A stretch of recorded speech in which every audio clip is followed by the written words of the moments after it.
भारत की लोकतांत्रिक यात्रा में नया अध्याय जुड़ गया है। लंबे इंतजार और दशकों की बहस के बाद आखिरकार महिलाओं को संसद और विधानसभाओं में 33% आरक्षण देने वाला कानून अब औपचारिक रूप से लागू हो चुका है। गुरुवार को केंद्र सरकार ने इस ऐतिहासिक कदम को अधिसूचना के जरिए लागू करते हुए साफ कर दिया कि देश की राजनीति में महिलाओं की भागीदारी बढ़ाने की दिशा में अब वापसी का कोई रास्ता नहीं है। केंद्रीय कानून मंत्रालय द्वारा जारी अधिसूचना के मुताबिक महिला आरक्षण अधिनियम 2023 को 16 अप्रैल 2026 से प्रभावी कर दिया गया है। ये वही कानून है जिसे सितंबर 2023 में संसद के विशेष सत्र के दौरान पारित किया गया था और जिसे लोकप्रिय रूप से नारी शक्ति वंदन अधिनियम के नाम से जाना जाता है। इस कानून को भारतीय लोकतंत्र में लैंगिक समानता की दिशा में एक क्रांतिकारी कदम माना जा रहा है। हालांकि इस फैसले के साथ ही कई बड़े सवाल भी उठ खड़े हुए हैं। सबसे बड़ा सवाल यह है कि जब संसद में अभी भी इससे जुड़े अन्य संशोधन विधेयकों पर चर्चा चल रही है, तो फिर इस कानून को इतनी जल्दी लागू करने की क्या जरूरत है। अब अधिसूचना में स्पष्ट किया गया है कि संविधान का 106वां संशोधन अधिनियम की धारा 1 के दूसरे भाग के तहत केंद्र सरकार को यह अधिकार है कि वह कानून के लागू होने की तारीख तय करे। इसी अधिकार का इस्तेमाल करते हुए सरकार ने 16 अप्रैल 2026 को इसकी प्रभावी तिथि घोषित की है। लेकिन कहानी यहीं खत्म नहीं होती। कानून लागू होने के बावजूद इसका वास्तविक लाभ महिलाओं को तुरंत नहीं मिलने वाला है। दरअसल इस कानून को लागू करने की प्रक्रिया को 2027 की जनगणना और उसके बाद होने वाले परिसीमन प्रक्रिया से जोड़ा जाएगा।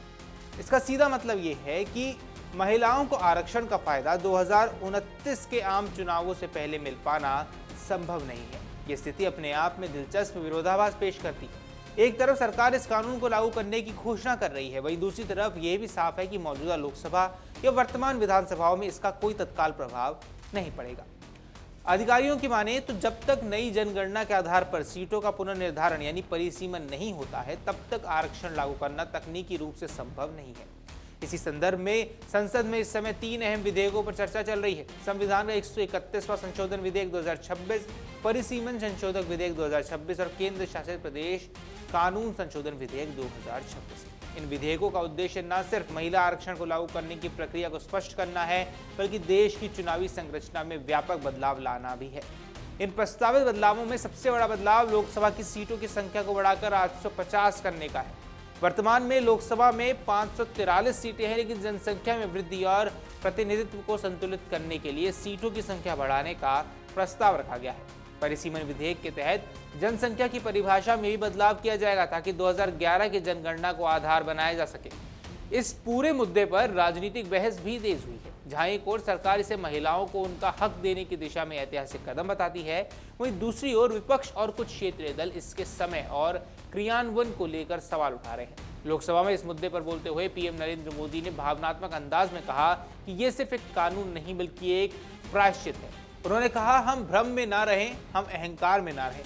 यहाँ मैं और तुम की बात नहीं है, हम देश की नारी शक्ति को उनका अधिकार दे रहे हैं। ये उनका हक है जिसे हमने दशकों तक उनसे रोके रखा। आज हमें उन्हें उस गलती को सुधारने का मौका मिला है। प्रधानमंत्री के इस बयान ने साफ कर दिया कि सरकार इस मुद्दे पर सिर्फ राजनीतिक नहीं बल्कि सामाजिक न्याय के नजरिए से भी देख रही है।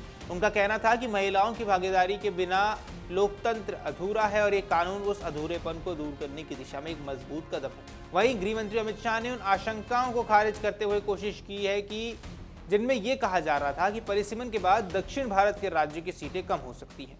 उन्होंने कहा, ये एक गढ़ा हुआ नैरेटिव है और इसका वास्तविकता से कोई लेना देना नहीं है। गृह मंत्री अमित शाह ने आंकड़ों के जरिए अपनी बात को स्पष्ट करते हुए बताया कि वर्तमान में लोकसभा में 543 सीटों में से 129 सीटें दक्षिण भारत के राज्यों के पास है। परिसीमन के बाद ये संख्या घटने के बजाय बढ़कर 195 हो जाएगी। जिन्होंने विशेष रूप से तमिलनाडु को उदाहरण देते हुए कहा, वहां की सीटें 39 से बढ़कर 59 हो जाएंगी। ये बयान उन राजनीतिक बहसों को शांत करने की कोशिश है जो पिछले कुछ समय से मुद्दों को लेकर तेज हो गई थी।